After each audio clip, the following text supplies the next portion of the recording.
प्यारे बच्चों, good morning. आज का हमारा विषय है चंपा काले काले अक्षर नहीं चिन्हती का पार्ट नंबर 2। इसमें कवि कहना चाहता है, उस दिन चंपा आई, मैंने कहा कि चंपा तुम भी पढ़ लो, हारे गाढ़े काम सरेगा, गांधी बाबा की इच्छा है सब जन पढ़ना लिखना सीखे। इसमें एक दिन चंपा के आने पर कवि ने उससे कहा कि तुम भी पढ़ना सीख लो, इससे मुसीबत के समय में तुम्हें सहायता मिलेगी, वह तुम्हारे काम आएगा। महात्मा गांधी की भी यही इच्छा है कि सभी व्यक्ति पढ़ना लिखना सीख लें। आगे कवि कहता है, चंपा ने यह कहा कि मैं तो नहीं पढ़ूंगी, तुम तो कहते थे गांधी बाबा अच्छे हैं, वे पढ़ने लिखने की बात कैसे कहेंगे, मैं तो नहीं पढ़ूंगी। इसमें कवि कहते हैं कि चंपा उसे उत्तर देते हुए कहती है कि अभी तो तुम कहते थे कि गांधी जी बहुत अच्छे व्यक्ति हैं, यदि वे अच्छे होते तो पढ़ने की लिखने की बात कैसे कह सकते हैं, मैं तो उनके कहने के बाद भी नहीं पढ़ूंगी।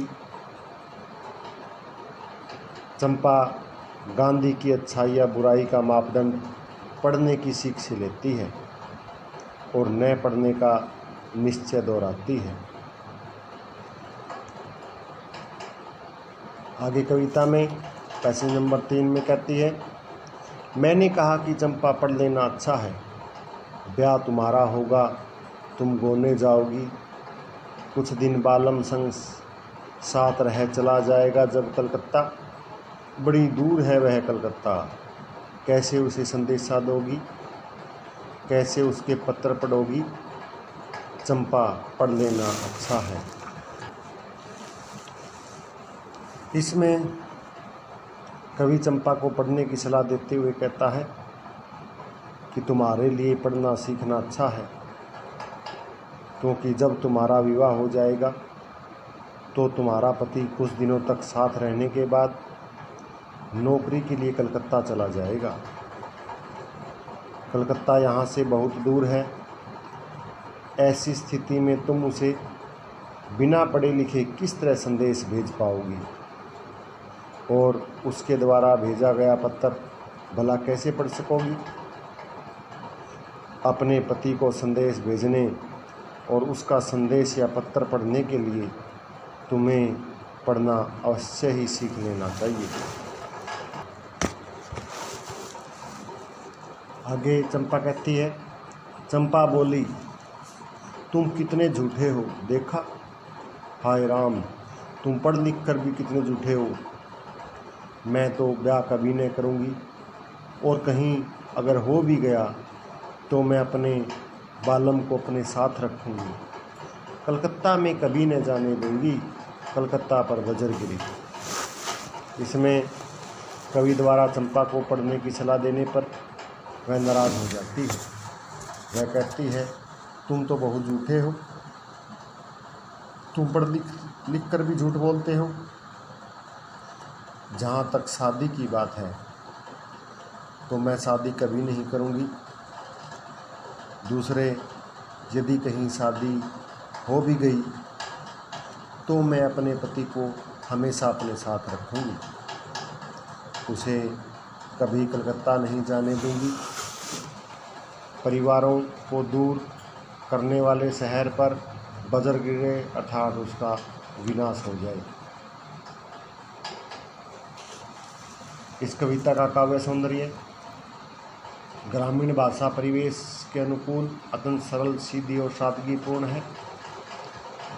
चंपा के स्वाभाविक संवादों के कारण कविता में सजीवता आ गई है।